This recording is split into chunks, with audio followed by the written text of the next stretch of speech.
amados, a graça e a paz do nosso Senhor Jesus Cristo. Mais uma vez aqui estamos nos reunindo para termos um momento de estudo da palavra do Senhor Jesus. Mas como eu sempre oro, pedindo ao Espírito Santo que não seja apenas um momento de adquirir conhecimento, mas que verdadeiramente o Espírito Santo ele encontre espaço para poder nos transformar à semelhança da natureza de Cristo. Hoje nós vamos falar de um personagem muito conhecido, muito querido por todos na palavra de Deus, que é o grande apóstolo Pedro, né? Nós vamos aprender que o processo de crescimento, né, o processo da santificação é um processo que ele é contínuo na vida do cristão. Nós estamos constantemente em construção, nesse caminho de aperfeiçoamento. Nós vamos ver um pouco da vida dele antes, durante a caminhada dele com o Senhor e depois que o Senhor envia o Espírito Santo sobre a vida dele. Mas antes da gente começar, se você quiser, você já pode ir abrindo a sua Bíblia. O texto que nós vamos ler hoje se encontra no Evangelho segundo Mateus, capítulo 16. Nós vamos ler apenas dos versículos 15 ao 19. Mas eu gostaria agora que você pegasse um papel e uma caneta, né? A gente sempre gosta de fazer algo um pouco mais dinâmico. E você vai escrever, você pode fazer uma tabela, você pode escrever um do lado do outro. Eu fiz o meu assim, depois eu vou preencher também. E eu gostaria que você escrevesse basicamente o que está aqui, né? O primeiro quadradinho você vai colocar eu era assim, né? Esse é o primeiro quadradinho. Como você era. Jesus Cristo mudou o meu viver. Aqui você não vai escrever nada. E aqui você vai colocar eu sou assim, né? Então, quais os comportamentos que você tinha antes de conhecer o Senhor Jesus? Que comportamentos foram esses que ele transformou e como você é hoje, né? E por quê? Porque o tema da nossa lição é Pedro. Mudar é possível, né? Nós sabemos aí que não só Pedro, mas todos os discípulos, né? Na sua caminhada com o Senhor, eles foram transformados aí ao longo da sua jornada com o Mestre. Bom, depois que você terminar de fazer a sua listinha, você deixa ela guardada, porque no final da aula nós vamos voltar nela. O texto em Mateus capítulo 16, do versículo 15 ao 19, diz assim: E vocês? Perguntou ele. Quem vocês dizem que eu sou? Simão Pedro respondeu: O Senhor é o Cristo, o Filho do Deus vivo. Jesus disse: Que grande privilégio você teve, Simão, filho de João, ou de Barjonas. Foi meu Pai no céu quem lhe revelou isso. Nenhum ser humano saberia por si só. Agora eu lhe digo que você é Pedro, e sob esta pedra edificarei a minha igreja, e as forças da morte não a conquistarão. Eu lhe darei as chaves do reino dos céus.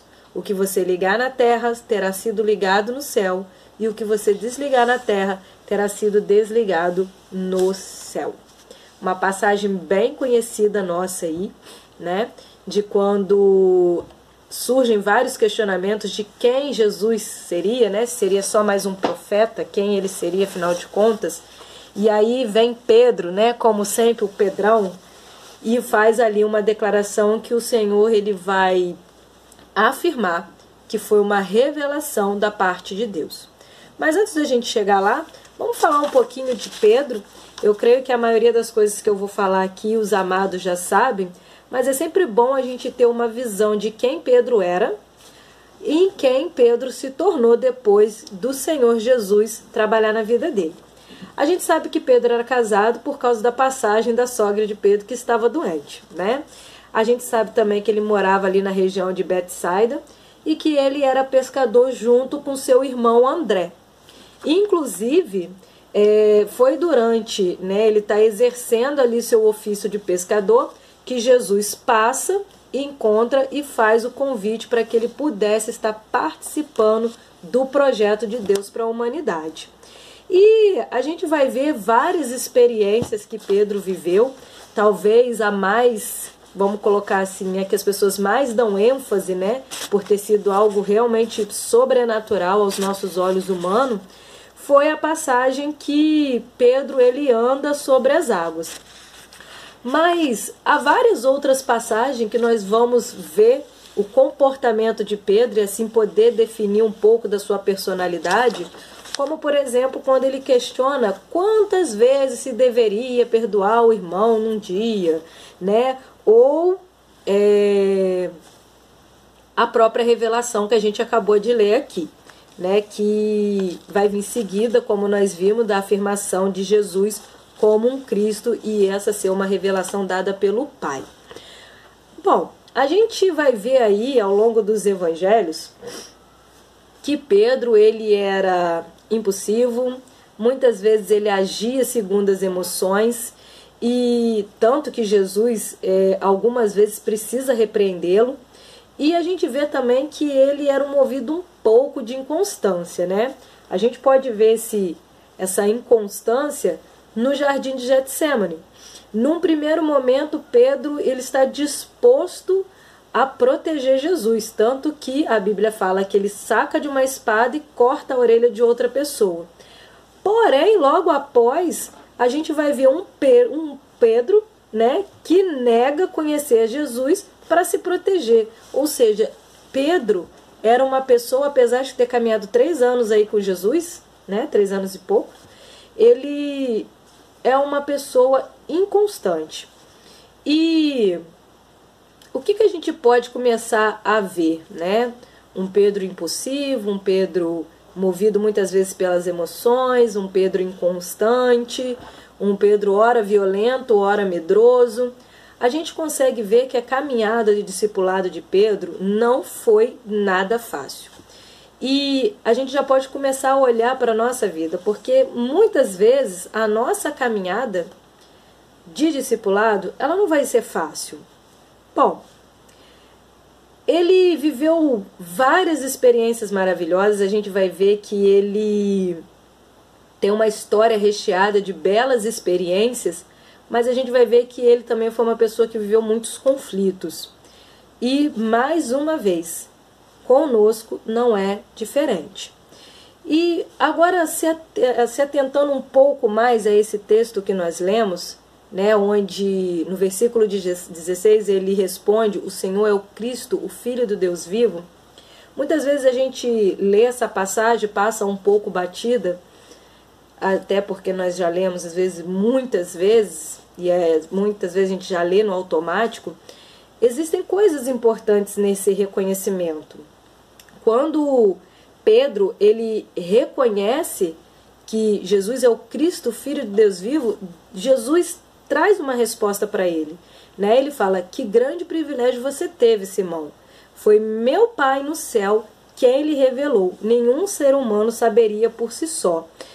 Nesse reconhecimento, ele vai receber um comissionamento, né? Onde Jesus fala que a partir daquela pedra, sobre esta pedra edificarei a minha igreja. E não apenas isso, ele recebe autoridade espiritual para atuar na igreja de Cristo e no reino de Deus, que é o versículo 19, onde Jesus disse: eu lhe darei as chaves do reino dos céus.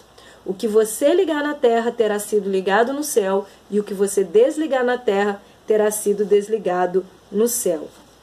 Isso é assim, tremendo. Porque quando a gente, voltando lá na passagem do Getsêmani, a gente vê um Pedro muito inconstante, a gente vê que nessa revelação dada pelo Espírito Santo de Deus, além do comissionamento, ele recebe autoridade, mesmo sem Pedro ter certeza absoluta de qual que seria o papel dele nessa história.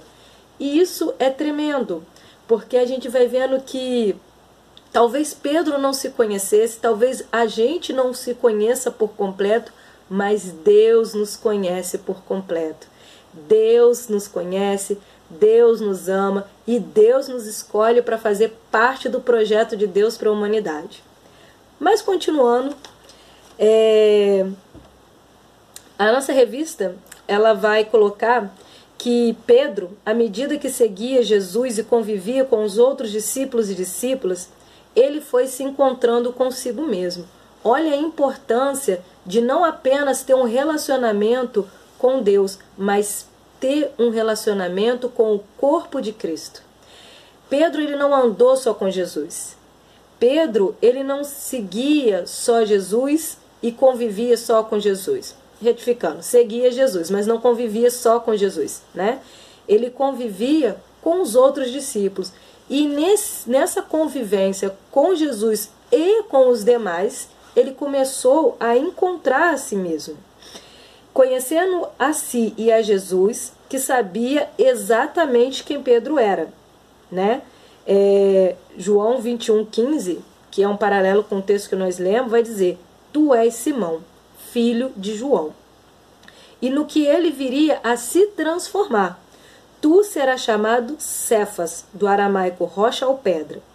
Isso é um indicativo de que só no processo da vida com Jesus que Pedro consolidaria aos poucos sua nova e sólida identidade. Quando nós seguimos, convivemos, temos um relacionamento com Jesus e com o corpo de Cristo, a gente vai começando, como Pedro, a se conhecer e a consolidar a nossa identidade. E isso é algo que parece bobo, mas não é. É algo extremamente importante. Nós vivemos uma crise de identidade, porque nós crescemos muitas vezes ensinados pelos nossos pais com o seguinte discurso: se você não estudar, você não vai ser nada. Se você não estudar, você vai, com todo respeito, varrer rua, como se fosse algo muito indigno. E com isso, a gente acaba trazendo no nosso inconsciente que nós somos aquilo que nós fazemos. Que nós somos, por exemplo, que o médico, a identidade dele é ser doutor. Isso é um perigo muito grande, porque uma hora esse médico ele vai ter que se aposentar. E quando ele deixar de ser doutor, ele vai perder a identidade dele? Não. Algumas outras famílias, infelizmente, acabam ensinando, não conscientemente, mas infelizmente, às vezes até pela própria educação que tiveram, que a identidade é aquilo que você tem. Ou identidade é o seu sobrenome. Mas a nossa identidade não é essa. Jesus, ele veio trazer a nossa identidade, a verdadeira identidade, que é sermos filhos e filhas de Deus. Essa é a nossa identidade. Nós somos filhos e filhas de Deus. Você não é o seu sobrenome, você não é o que você tem, você não é a sua profissão. Você é filho e filha amada de Deus. Bom, um episódio crucial na trajetória de Pedro foi o encontro com Jesus ressurreto. É aquela passagem onde Pedro volta a pescar. Jesus chama ele para ser pescador de pessoas, de homens. E Jesus, após ser crucificado, Pedro negá-lo, como Jesus disse que ele faria, ele retorna ao velho ofício. E Jesus vai de novo ao encontro de Pedro. Isso mostra a graça, a misericórdia, o amor infinito que excede o entendimento da gente com relação ao amor de Deus. E Jesus vai até aquela praia, chama Pedro e fala: Pedro, vamos dar uma caminhada, vamos conversar. E Jesus fala: Pedro, tu me amas? E a gente conhece essa passagem, A gente sabe que Jesus está falando de níveis diferentes de amor. A gente perde muito na nossa tradução, porque a gente acha que Jesus está falando a mesma coisa e não está. Jesus está falando do amor ágape, ou ágape. E Pedro vai responder com o amor filéu, que é o amor ombro a ombro de amigo. E Jesus está falando de um amor sacrificial. E por 3 vezes Jesus vai perguntar: Pedro, tu me amas? E ele vai falar: Senhor, claro que eu te amo.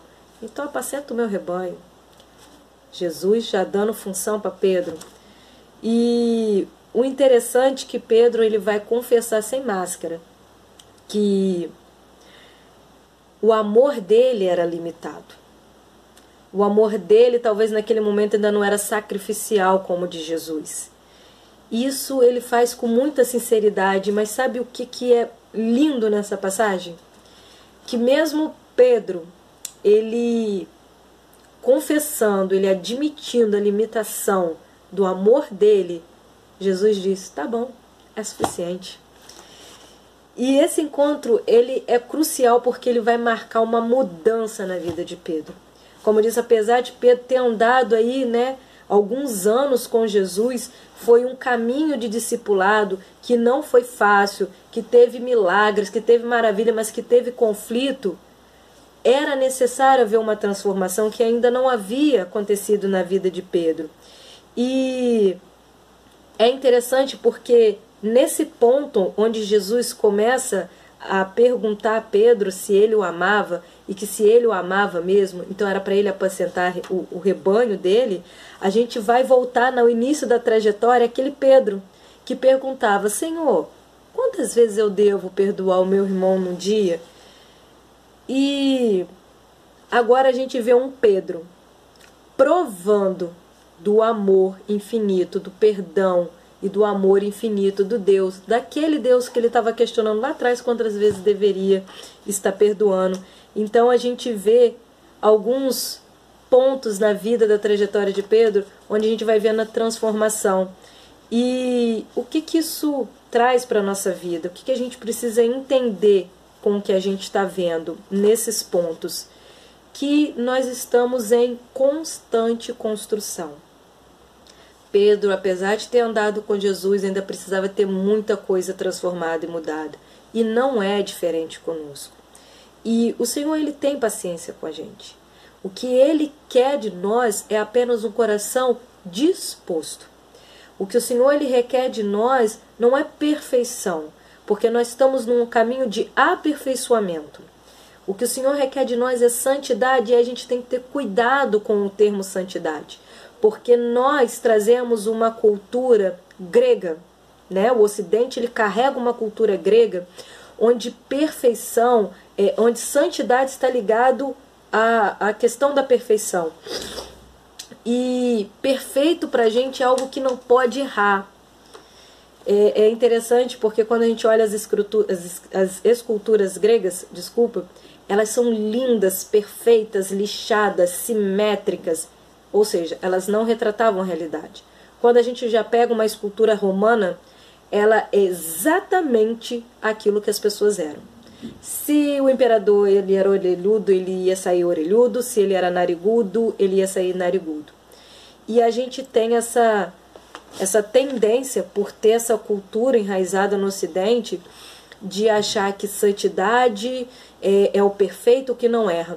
Mas a gente tem que ter cuidado, porque a palavra perfeito, para os judeus, ela tem um outro significado. Ela significa aquilo que funciona. Então, se você tem uma mesa, a mesa serve para você colocar objetos em cima dela. Serve para você colocar a comida em cima dela. Ela pode não estar lixada, pintada, mas se ela está servindo ao seu propósito, ela é perfeita. Bom,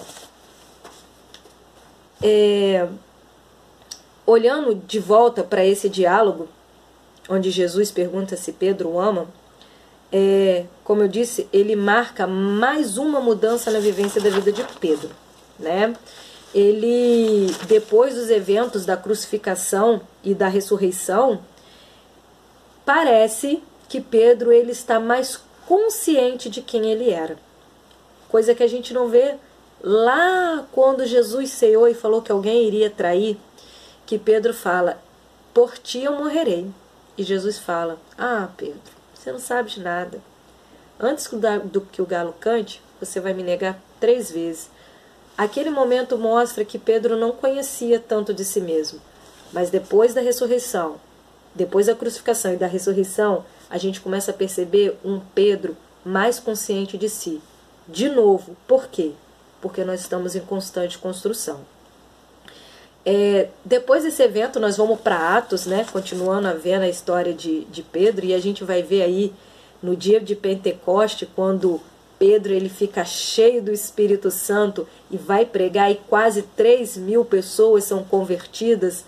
A gente vai vendo mais uma vez a atuação do Espírito Santo, a atuação de Deus na construção na vida daquele discípulo. E aí a gente vai ver que o medo se torna bravura. Aquele Pedro que, quando Jesus estava sendo crucificado, preso para ser crucificado, teve medo e fugiu, agora prega para várias pessoas. E sendo cheio do Espírito Santo, quase 3.000 pessoas são salvas. A autoconfiança deu lugar à dependência de Deus. As falsas expectativas foram ajustadas pela fé. E a preocupação com a preservação da sua existência deu lugar à entrega. Isso tudo a gente vai ver no livro de Atos, né? Então, Pedro não havia se tornado uma pessoa perfeita, não, mas uma pessoa melhor e mais madura. E é isso que o Senhor quer de nós. O Senhor não quer uma pessoa que não vai errar nunca, até porque isso é impossível para nós enquanto nós estivermos presos a essa natureza pecaminosa, a essa era onde o reino de Deus está sendo estabelecido, mas ainda não chegou à sua plenitude. É isso que o Senhor quer. Ele quer que a gente continue a crescer, Ele quer que a gente amadureça. E tudo isso, gente, né, forjado à luz do caráter de Cristo, é claro. Bom, Pedro agora, ele contava com a presença do Espírito Santo, porque nós sabemos que o Senhor Jesus, ele disse, ficar em Jerusalém, né, e quando, até que sejais revestido, e a gente vê que quando Jesus volta e se encontra, ele sopra, né, o Espírito na vida deles. Então agora, Pedro, ele contava com a presença do Espírito Santo, que o ensinaria todas as coisas. E nós também podemos contar com a presença do Espírito Santo. E nós também, se nós estivermos dispostos, se nós buscarmos a presença do Senhor, Ele vai nos ensinar todas as coisas. Algo interessante é que muitos traços na personalidade de Pedro permaneceram. E eu acho isso muito importante, inclusive naquele livro da... esqueci o nome dela agora, mas o nome do livro eu lembro. É O Poder da Esposa que Ora, né? Ela fala de uma experiência que ela teve em oração com o Espírito Santo, em que tinha coisas na vida do marido dela que a incomodavam. E quando ela foi orar, o Espírito Santo respondeu: incomoda você, não está incomodando a mim não, está incomodando você. Ou seja, quem precisava de mudança era ela, não era o marido. E a gente vai ver que muitos traços da personalidade de Pedro permaneceram. Só que agora nós temos um Pedro saudável. E o Pedro saudável, como um cristão saudável, ele se submete à vontade de Deus e do Espírito. E ao se submeter à vontade de Deus, ao se submeter ao Espírito Santo de Deus, ele passa a ser um instrumento para alcançar gentios, para poder crescer e aprender sempre. Eu estou lendo um livro que fala sobre personalidades, muito bom. Existem vários livros desse. Se chama Enneagrama, uma jornada de autodescoberta. Calma, não se escandalize, isso não é astrologia, isso não é pentagrama, tá? Isso é um livro que, na verdade, é uma técnica que ninguém sabe como surgiu. Ele data do século IV, sendo usado por algumas pessoas no deserto para aconselhamento espiritual. Não tem comprovação científica nenhuma, mas é certeiro. E esse livro em específico que eu estou lendo, como eu disse, tem vários, ele não é escrito apenas sob uma perspectiva da psicologia, porque a maioria vai tratar dentro do ramo da psicologia, mas sob uma perspectiva cristã. Então é um livro que vai falar sobre as principais personalidades que nós temos no ser humano, sob uma perspectiva da psicologia, mas sob uma perspectiva à luz da palavra de Deus. E vai mostrar que, infelizmente, nós nos vestimos de uma personalidade quando criança, só que conforme a gente vai crescendo, a gente deixa de ter personalidade. É a personalidade que passa a nos ter. E aí é que entra o problema. E que nós temos 3 estágios específicos, que é o saudável, o regular e o problemático. Lá no início, a gente vê Pedro na sua personalidade problemática. No meio do caminho vai começando a melhorar. E já de Atos para frente, a gente vê um Pedro saudável. E um Pedro saudável, né, um cristão saudável, não vai ter tudo da personalidade dele modificada. Mesmo que algumas pessoas se incomodem com alguns traços da sua personalidade. Mas um Pedro saudável, um cristão saudável, ele se submete à vontade de Deus e pode ser usado como um instrumento.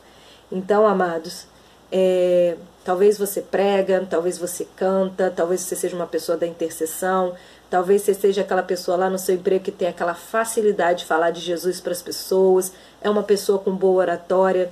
Deixa eu falar uma coisa para você, por experiência própria, porque eu passei por isso. Talvez, se alguém vier fazer alguma crítica, ore a Deus. Talvez a sua resposta vai ser a mesma que eu tive.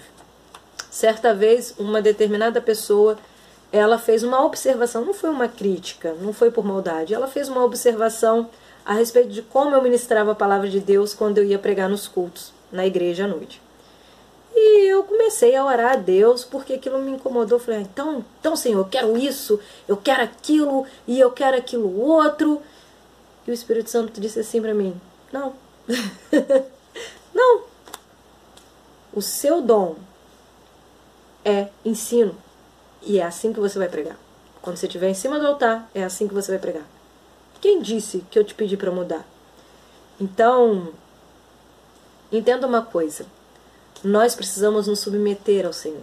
Nós precisamos conviver com o Senhor nos nossos momentos de intimidade, comunhão e com o corpo de Cristo, porque é assim que a gente vai se conhecendo, é assim que a gente vai deixando o Espírito trabalhar e assim, em constante construção, que nós vamos ter nossas vidas transformadas na natureza de Cristo. Mas tenha algo em mente. Nem tudo o Senhor vai mudar. Nem tudo o Senhor vai tirar. Talvez quem precisa de mudança, de transformação, assim como a Smart, né, a autora do livro, da esposa que ora, quem precisa de transformação talvez seja a outra pessoa. Talvez nisso que alguém fez alguma crítica, fez alguma observação que talvez te incomodou, ore a Deus, às vezes não é você que vai mudar, às vezes é ela que precisa de transformação. Para a gente poder encerrar aí, como sempre, em todas as nossas lições, fica a grande pergunta, o que nós aprendemos, enfim, com a vida de Pedro? Afinal de contas, nós estamos aqui não apenas para contar uma historinha de Pedro, mas aprender com os personagens da Bíblia. Seguindo aqui a nossa revista, ela diz assim, a vida de Simão Pedro ensina que todas as pessoas têm seus limites e cometem erros. Ninguém precisa ser perfeito para se achegar a Jesus. Só que ao iniciar uma caminhada ao lado do Filho de Deus, a tendência é o aperfeiçoamento, o que significa viver um processo que traz novas descobertas, arrependimento e transformação. Jesus diz, vinde da maneira que estás, mas é óbvio que Jesus não vai nos deixar da maneira que nós vamos até Ele. Nossa personalidade não será anulada, mas cresceremos no amor e na graça do Senhor. Os nossos limites, quando submetidos ao Senhor, se tornam possibilidades para que Ele nos transforme e molde conforme seu caráter.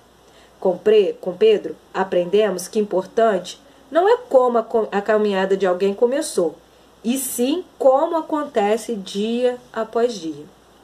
A Bíblia nos adverte que o dia que importa se chama hoje. Isto é, o ontem se foi, o amanhã não nos é dado a conhecer, mas devemos nos esforçar para que hoje sejamos melhores, para que hoje sejamos mais parecidos com o nosso amado Jesus Cristo. Com Jesus, mudar é possível, é acalentador, é espetacular. Além disso, o discipulado nos desafia a expressar nosso amor ao Senhor através do serviço ao próximo, do cuidado com as pessoas, da evangelização, de uma atuação efetiva no reino de Deus. O chamado para cuidar e apacentar o rebanho do Senhor permanece sobre nós. Pedro não foi abandonado por Jesus, mesmo que talvez, quando ele negou, ele tenha achado isso. Nenhuma pessoa deve ser abandonada ou descartada, inclusive aquelas que no processo do discipulado não correspondem às nossas expectativas. Nós muitas vezes não correspondemos às expectativas do Senhor. Nós não podemos exigir isso do nosso próximo, dos nossos irmãos. Cuidar de alguém como esse discípulo foi cuidado exige ter compaixão e paciência. Afinal, nós estamos no processo de transformação, especialmente as pessoas recém-convertidas. Em Deus, qualquer pessoa tem possibilidade de desenvolvimento e crescimento em todos os aspectos. Nosso grande Pedrão. Fica o convite para você ler o livro de Atos, ler as cartas escritas por Pedro às igrejas. Pedro teve um papel importantíssimo na diáspora, onde várias pessoas foram salvas, alcançadas pela salvação de Jesus. Mas quando a gente olha para aquele Pedro lá no início, Jesus, quantas vezes tem que perdoar meu irmão? Jesus, quem pecou esse aí para que ele nasceu assim aleijado? Foi ele ou foi os pais dele? Né? Toda uma cultura foi desconstruída para que a cultura do reino fosse construída. Deus quer o mesmo conosco. Deus quer que seja desconstruída essa cultura que nós vivemos, uma era, a geração do nada a ver. Né? O espírito do relativismo tem imperado, mas o Senhor ele quer desconstruir tudo isso. E Ele quer construir, né? Ele quer trazer para a nossa vida a cultura do reino. Então, lembre-se, nós estamos em constante construção. Nossa caminhada nem sempre vai ser fácil, mas vai valer a pena. Como eu disse, nós iríamos voltar aqui no final do nosso papelzinho, né? E eu vou pedir para que, eu espero que você tenha feito o que eu pedi, mas eu vou pedir que agora você vire a folha e atrás da folha você vai escrever comportamentos que ainda não foram transformados, mas que você queria que fosse. E depois disso, você vai orar a Deus. Vai pedir uma direção ao Espírito Santo, para que Ele mostre para você comportamentos que estão às vezes associados à sua personalidade, que realmente precisam ser transformados.